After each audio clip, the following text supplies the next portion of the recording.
क्षार धातुओं की चालकता पर हम बात कर रहे थे और क्षार धातुओं की चालकता में एक पॉइंट हमारा हो गया था जिसमें था कि अगर क्षार धातुएं गलित अवस्था में हैं तो उनकी चालकता पर कैसे प्रभाव पड़ता है। उसमें हमने बताया था कि आकार जिसका सबसे छोटा होगा चालकता उसकी सबसे ज्यादा होगी। और उसमें हमने आपको बताया था कि सबसे पहले आपका लिथियम होता है Li+, फिर सोडियम होता है Na+, पोटेशियम K+, उसके बाद होता है रुबिडियम Rb+, फिर होता है सीजियम+। ठीक है, तो आप जानते हैं कि जैसे ही हम ग्रुप में ऊपर से नीचे की तरफ जाते हैं तो इनका आकार बढ़ता है, इनका आकार बढ़ता है, आकार बढ़ता है। और अगर आकार बढ़ता है तो चालकता कम होती है या चालकता घटती है। तो आकार बढ़ने के साथ जो चालकता होती है, चालकता घटती है। ठीक है, तो ये तो हमने बताया था गलित अवस्था में, ये हमने बताया था गलित अवस्था में कि जब आपकी क्षार धातुएं गलित अवस्था में उपस्थित हो, ये तब की कंडीशन है। ठीक है, दूसरी कंडीशन जो होती है वो होती है जलीय विलयन में। हाँ अनमोल आ गए। हाँ सर, वो क्या कहते हैं, मेरे छोटे वाले भाई ने आवाज दिया। अच्छा, बहुत बढ़िया। हाँ, तो दूसरा पॉइंट, दूसरे पर हम बात कर रहे थे, हम कह रहे थे कि जलीय विलयन में, है ना। तो जलीय विलयन में क्या होता है, चालकता आप ऐसे समझेंगे कि चालकता क्या होती है, आकार अगर बढ़ता है तो चालकता घटती है, मतलब जिसका आकार बड़ा होगा चालकता उसकी कम होगी। ठीक है, तो गलित अवस्था में ये Li+, Na+, K+, Rb+, Cs+ ये होते हैं। आप जानते हैं ऊपर से नीचे की तरफ जाने पर आकार कैसा होता है, आकार इनका बढ़ता है, और अगर आकार बढ़ता है तो इनकी चालकता घटती है। ये तो कब हो, ये गलित अवस्था में। ठीक है, ये गलित अवस्था में, इस पर हम कल बात कर चुके थे। ठीक है, आज हम जो बात करने वाले हैं ये हम करेंगे जलीय विलयन में। तो जलीय विलयन में क्या होता है, तो आप जानते हैं कि जलीय विलयन में ये जो क्षार धातुएं होती हैं ये जल के साथ में जल योजन की क्रिया करती हैं। जल योजन की क्रिया का मतलब ये होता है कि ये जल को अपने मतलब अपने जो अपने में वंडर वाल्स के द्वारा जल को समाहित कर लेती हैं या समायोजित हो जाती हैं जल के साथ में। ठीक, तो ये भी हमने आपको बताया था कि जो ये जल योजन होता है ये लिथियम का सबसे अधिक होता है। आकार जिसका कम होता है जल योजन उतना ही अधिक होता है। ठीक है, तो अब ये बताइए आप कि लिथियम से, ठीक है, लिथियम से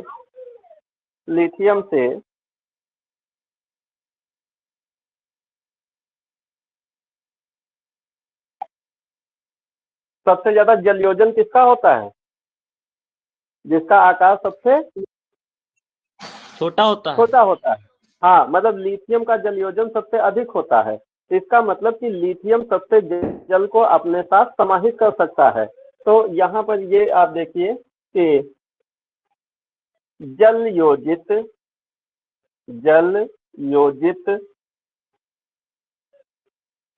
लिथियम Li+, ठीक है, या लिथियम आयन जो भी आप लिखना चाहो, Li+ आयन का आकार सबसे अधिक तथा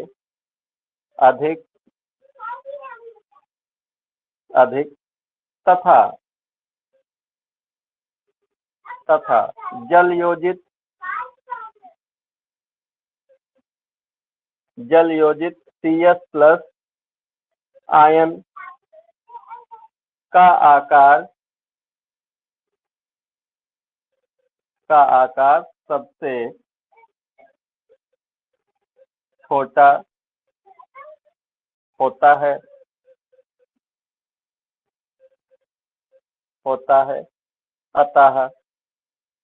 अतः जलीय विलयन में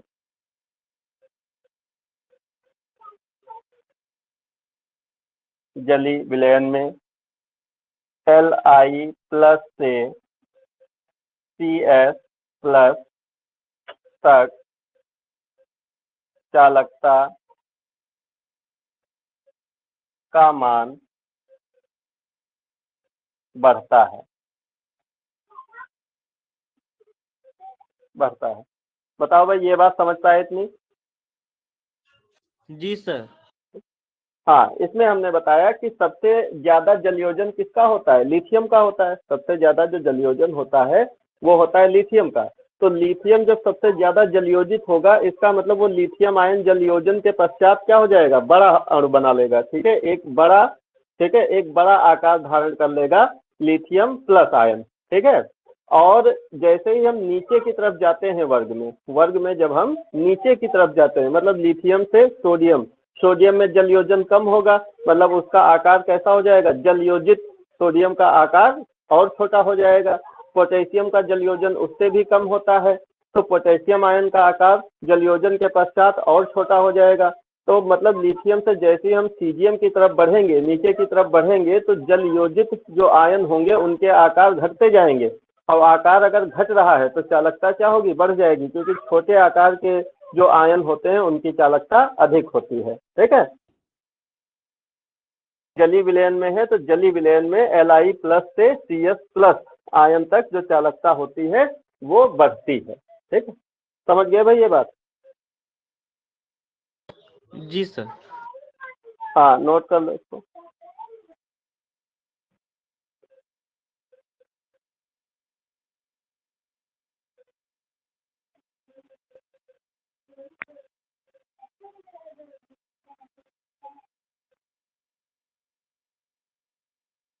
सर गगन नहीं आया। गगन का रिचार्ज खत्म हो गया, और कल हमें याद ही नहीं रहा, कल हमारा भी रिचार्ज खत्म हो गया था। हम कह रहे हैं कि डाटा सही नहीं चल रहा है। हाँ,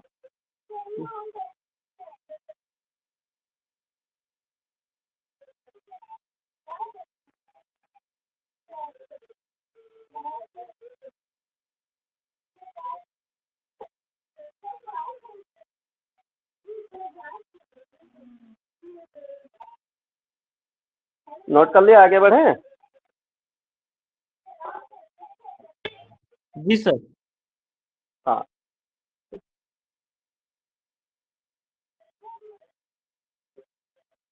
अब एक हेडिंग आती है इसमें, प्रकाश वैद्युत प्रभाव।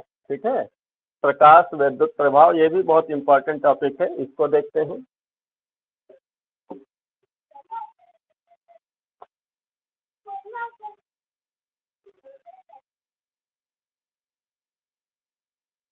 प्रकाश वैद्युत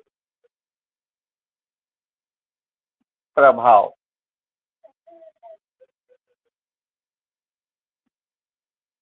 ठीक है, ये क्या होता है प्रकाश वैद्युत प्रभाव? ठीक है, तो इसको ऐसे समझो कि जब किसी धातु की प्लेट पर, या मतलब किसी भी धातु पर, ठीक है, देखो तो इसमें हम लिखेंगे कि जब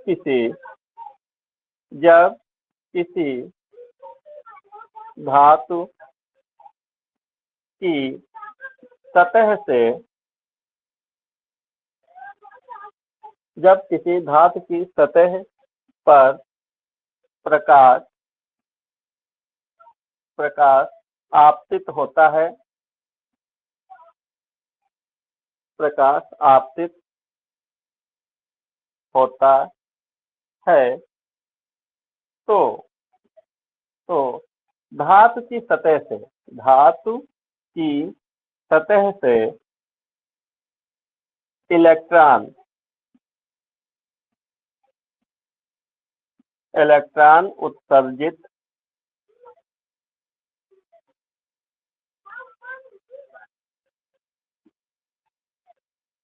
इलेक्ट्रॉन उत्सर्जित होते हैं, इलेक्ट्रॉन उत्सर्जित होते हैं। ठीक है, होते हैं। इस घटना को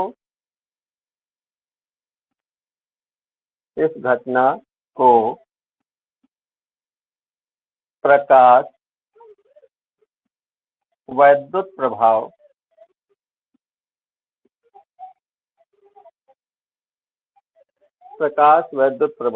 कहते हैं। इसका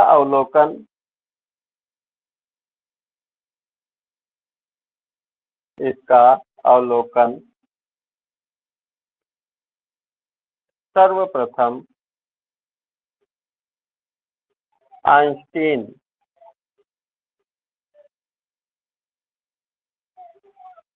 आइंस्टीन ठीक है, आइंस्टीन ने किया था, जिसके लिए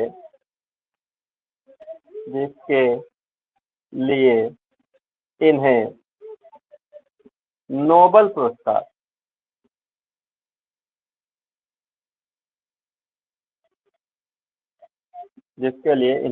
पुरस्कार दिया गया।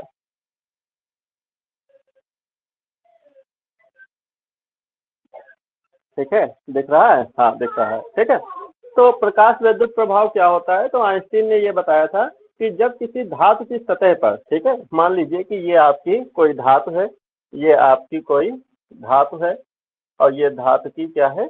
सतह है। तो इस पर जब कोई प्रकाश, ठीक है, इस पर क्या होता है? जब कोई प्रकाश आपतित होता है एच न्यू, ठीक है, तो यहाँ से क्या होते हैं कि इलेक्ट्रॉन उत्सर्जित होने लगते हैं, इलेक्ट्रॉन बाहर निकलने लगते हैं। ठीक है, ये इलेक्ट्रॉन बाहर निकलने लगते हैं। इसको इस प्रकार से हम दिखा सकते हैं।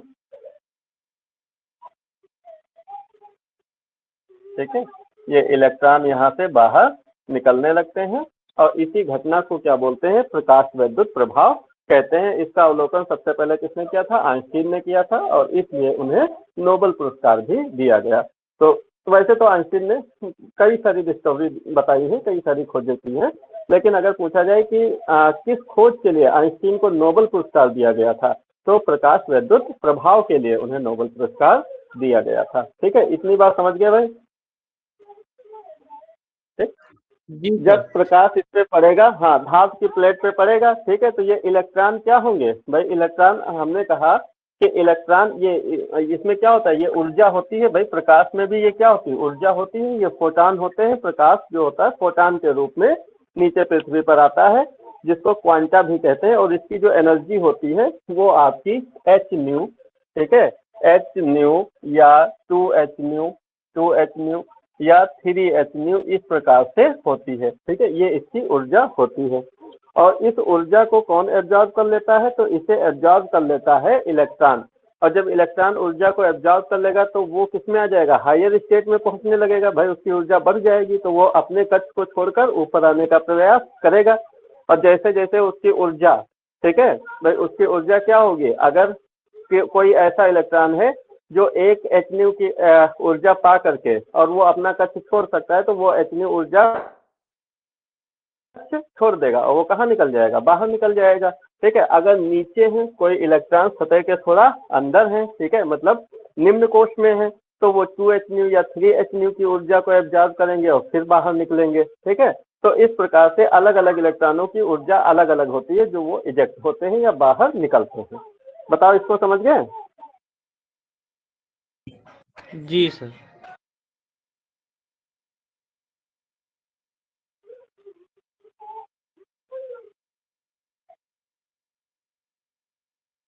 ठीक है, और इसके कारण ये इतना नोट कर लो, फिर आगे थोड़ा एक और पॉइंट लिखा दे।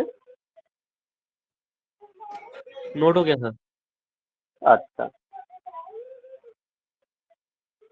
तो क्षार धातुओं में क्या होता है? ये प्रकाश वैद्युत प्रभाव की घटना होती है, क्योंकि क्षार धातुओं का जो इलेक्ट्रॉन होता है वो तो बहुत ही दुर्बल तरीके से बंधा होता है ना, जो बाह्य कोश का इलेक्ट्रॉन होता है, जिस कारण वो तो बहुत आसानी से निकल जाता है। और अगर आसानी से होता है तो ये सभी, तो हम लिखेंगे कि क्षार धातुओं के आयनन विभव के मान बहुत कम होते हैं, बहुत कम होते हैं, जिसके कारण ये सभी प्रकाश वैद्युत प्रभाव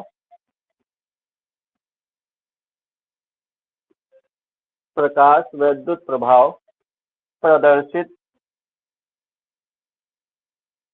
करती हैं। हाँ, प्रकाश वैद्युत प्रभाव प्रदर्शित करती हैं और इनका इनका प्रयोग प्रकाश वैद्युत सेल में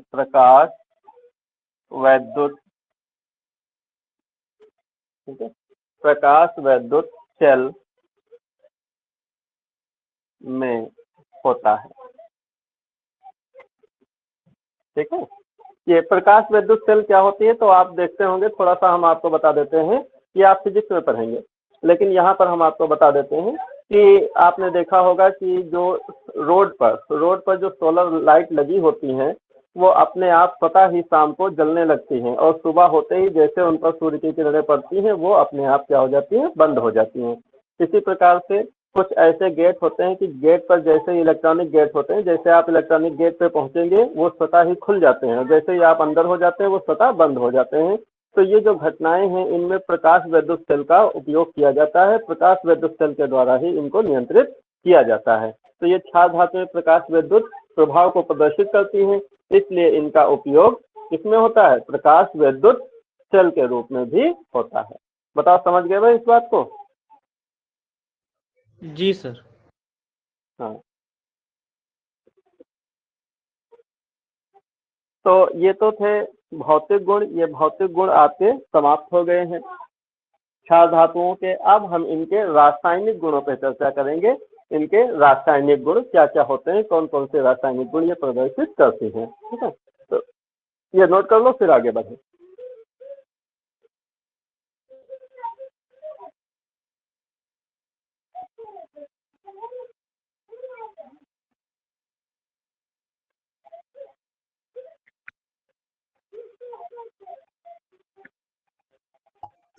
सर नोट हो गया। अच्छा,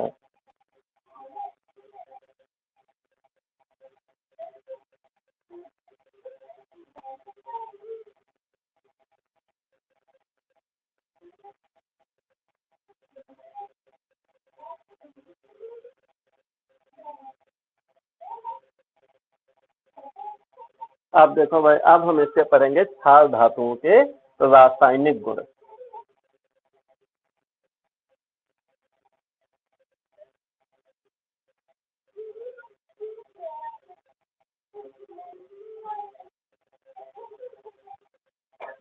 ठीक है, तो अब आप हेडिंग डालिए क्षार धातुओं के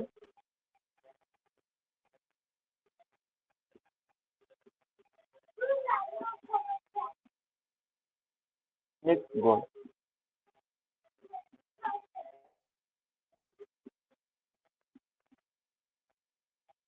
क्षार धातुओं के रासायनिक गुण।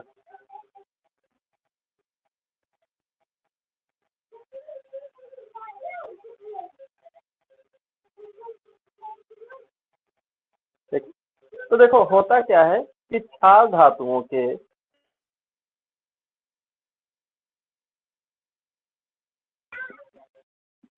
बाह्य कोश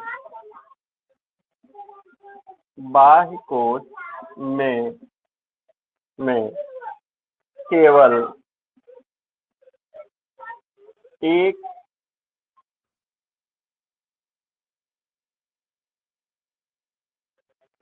एक इलेक्ट्रॉन उपस्थित होता है।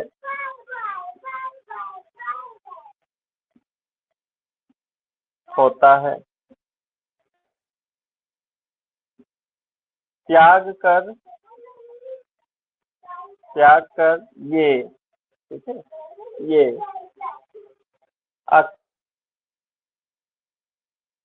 अक्रिय तत्वों का स्थायी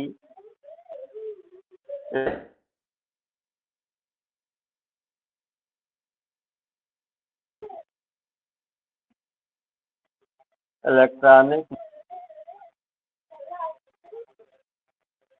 प्राप्त कर लेती हैं। इस कारण, ठीक है, इस कारण ये अत्यधिक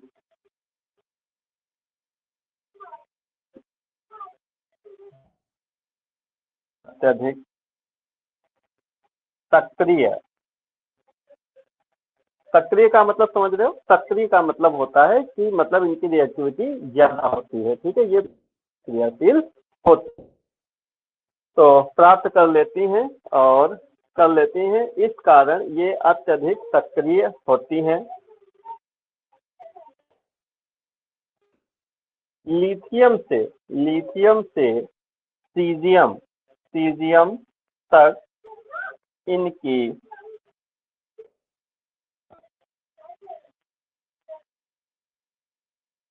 क्रियाशीलता बढ़ती है। तो अब इस बात को समझ लेते हैं कि ये क्या कह रहे हैं। ठीक, तो होता क्या है कि जो क्षार धातुएं होती हैं, आप जानते हैं कि इनके बाह्य कोश में एक इलेक्ट्रॉन उपस्थित होता है। कैसे? तो अगर हम बात करें, जैसे अगर हम लिथियम की बात करें तो लिथियम कितना होता है 3, तो ये क्या हो जाएगा 2,1, इसका इलेक्ट्रॉनिक विन्यास 2,1 होता है। ऐसे अगर सोडियम की बात करें तो ये 11 है ना, तो ये हो जाएगा 2,8,1। ठीक है, अगर हम पोटेशियम की बात करें ये 19 होता है परमाणु क्रमांक, तो ये हो जाएगा 2 होता है। ठीक, तो इसमें है क्या, जो ये बाह्य कोश है, ठीक है, ये जो बाहर होता है, ये बाह्य कोश में कितना इलेक्ट्रॉन है, 1 इलेक्ट्रॉन है। इनके बाह्य कोश में 1 इलेक्ट्रॉन होता है और ये 1 इलेक्ट्रॉन को सकती हैं, त्याग देती हैं, और त्यागने के बाद ये अक्रिय गैसों का, अक्रिय गैसें कौन कौन सी होती हैं, तो जैसे आपका हीलियम है ना, नियान है, आर्गन है। अब देखो हीलियम का परमाणु क्रमांक 2 होता है, इसका 10 होता है, इसका 18 होता है, तो इसका इलेक्ट्रॉनिक विन्यास तो 2 ही होगा, इसका 2,8 होगा और इसका 2,8,8 होगा ये।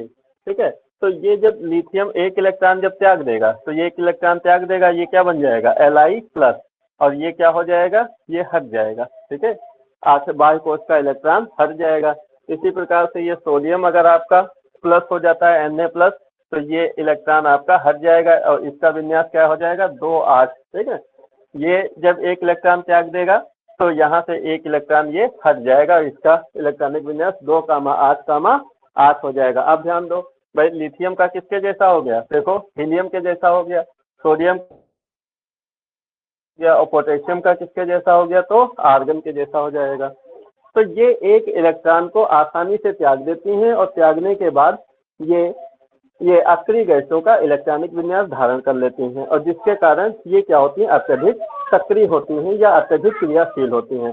जो जितने आसानी से इलेक्ट्रॉन को त्यागेगा उसकी क्रियाशीलता उतनी ही अधिक होगी।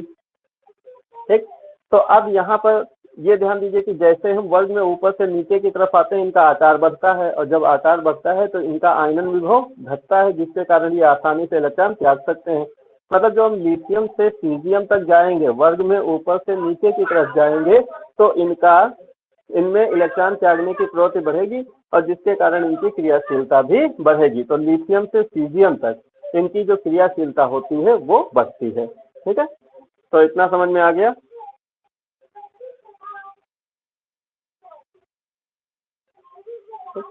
तो इतना नोट कर लो, आज की क्लास यहीं तक रखेंगे। ठीक है, आगे हम अगली क्लास में कंटिन्यू